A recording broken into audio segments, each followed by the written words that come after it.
Well, I'm spending the day paddling the Avon in this canoe. This is Dave, who's behind me. He's doing a wonderful job at keeping the boat straight. And we've got Peter alongside as well, who's a qualified canoe instructor, should we need him. Now, I tell you what, lads, this is absolutely beautiful, isn't it? What a great way to spend the day.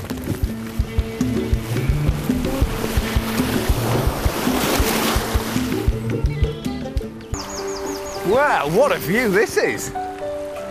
Oh, look at this! Salisbury Cathedral in all of its glory. I tell you, you don't have to get a different perspective on all of the wildlife and everything. It's just beautiful being down low with the nature, being part of it. Yeah. It's a really good thing to do, eh? And no motor as well, there's no sort of sound pollution or anything, is there? It's there on your own, drifting with the current. Well, Matt, I'm afraid we've got to get out here. This is as far as we can go. You're joking us, aren't you? I know we've just started. Yeah, we've only literally just come round the corner. What, that's it? That's it, Matt. Oh, dear me, well, that's a disappointment. Right. The government wants to encourage recreation on the rivers, and it's trying to extend access by negotiating with landowners. But the canoeists want a law that gives them clear-cut rights. In the same way ramblers have been given the right to roam, canoeists want the right to row. So why can't we continue, lads? Well, we don't have an access agreement to go any further down the river at this point. Right, and who is this problem with then? Is it the landowners? It's the landowners and the fishing syndicates and the fishermen that block access to the river. Have you tried negotiating with them? Or? We've been negotiating for years and years and years, and so far we've managed to get one day on one small section of the river for 1 day a year. Canoeists have the right to paddle every canal in the country, but only 3% of the rivers in England and Wales. One man's been fighting for years for better access. My view is that I'm a priest. The earth was created by the Lord. Everyone should have the right to appreciate the beauty of the countryside. People should not be allowed to purchase a piece of land and exclude the general public all of the time. I think that is wrong. In most countries, anglers and canoeists share the rivers. The difference is that southern rivers have some of the most expensive fishing in the world. Fishermen pay a high price for their privacy, and their money helps pay for the upkeep of the river. Ray Boras owns a mile-long beat on the Avon. The income from this beat is almost exclusively used for bank maintenance, in keeping the place tidy. We have incidents like this tree where this has gone over in the recent gales, and that has to be lugged out. That's going to cost about 80 or 100 quid. Just recently we have had several spates where we've needed to spend several £1,000s on making sure the place is maintained and in good order. That's where all the money goes. I've not yet heard an argument from a canoeist which says he's willing to add to that pot. We don't actually see the reason to need to pay. We only actually want to use the water, and the water should belong to everybody. Cyclists don't have to pay to use footpaths, ramblers don't have to pay, so why should canoeists have to pay just to pass on through? The next stretch we can paddle is 12 miles away in Fordingbridge. It's a town which has traditionally enjoyed the river. Yeah.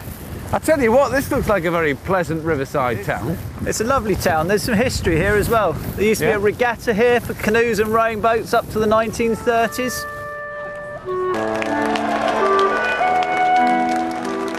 They used to run a train service all the way up here.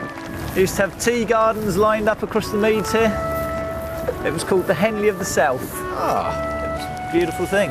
Sounds delightful. I think that was then and now is now. The difference is the pressure, the amount of people who want to go fishing and the amount of people who want to go canoeing. They just won't mix.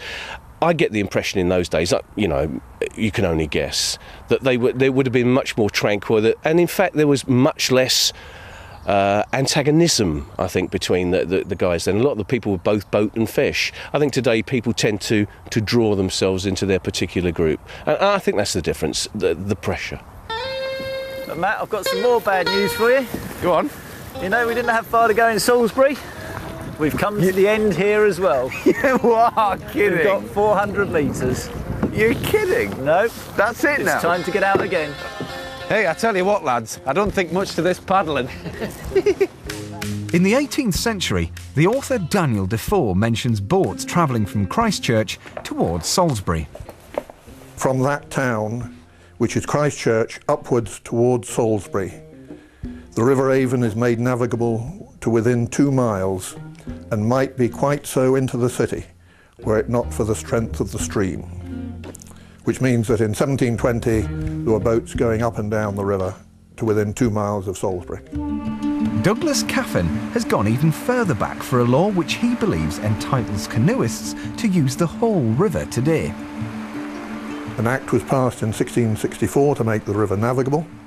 The reason they needed an act was that they wanted to use the river for bigger boats than were used before. The act hasn't been repealed. Douglas Caffin believes the law still stands and has written to tell landowners along the Avon. Is you cold as you look? The letters have caused something of a ripple, and eminent lawyers have been consulted. Anything can be argued. That's really what English law is all about, precedent, etc.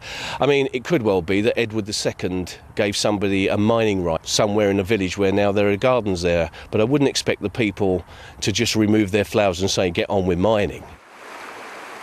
The Avon is one of the most highly protected rivers in England. For one thing, it's a special area of conservation. Say there, its greatest protection. Anglers are the only people who actually understand what goes on beneath that shiny surface. You know, there's a lot more to a river than gallons of water flowing down a ditch. We put a lot of effort into giving something back. I just question what canoeists can positively to improve on a very delicate ecosystem. I think we would be happy to fit in around the similar sorts of constraints that fishermen have to fit into. Fishermen can't fish in the off-season, and if birds, then I think we'd be happy to avoid those situations. If we were stood here and a canoe decided to come down from Bicton Mill, as we stand here now, you would see birds and you would see all the wildlife in this area moving down the valley. And I'm honestly not exaggerating. I could tell you now whether there was a boat or a canoe coming down this river by the effect on wildlife. We've reached Christchurch, the final part of our journey, where the Avon meets the sea. Hundreds of years ago, this is where the large freight barges would have started their journey up to Salisbury. Now it's one of the few remaining fragments you can row. Well, here we are, Peter, at Christchurch Harbour, yes? Lovely, isn't it? Yeah, it is nice. It's windy and it's pretty wavy. But we're about, well, how far from Salisbury would you say, the river distance? 35? 20 miles, Matt. Right, okay. And how far would you say we've paddled? I think today, Matt, we've paddled 1 mile. We've done about a mile. Well, I have to say there's a lot of water here. Is this not enough for you? Well, there's plenty of water here, Matt, but is it? It's not the beautiful little river which we were paddling down earlier on. No. It's a sailor's haven, and it's not the nicest place to come and teach children how to canoe and the benefits of the environment. There's Poole Harbour, Chichester, Christchurch Harbour. These are areas which are easily navigable. They've got very, very large areas of natural reed bed, etc., where people can go have a scout round, get away on their own. Why do they have to add to that which they can already use by coming up? Canoeists now hope they've got the right to row the whole Avon because of the 1664 Act and the reason Douglas Caffin put forward in his letter to the landowners. No one has written back to me explaining why they think those reasons are invalid. I don't think they can. Some things in life are fairly certain, and the fact that there's a right of navigation on the Avon is one of them. It's been very nice. How far can we paddle here? Well, we can go all the way to the Isle of Wight, Matt, if you really want to. Can we? Brilliant.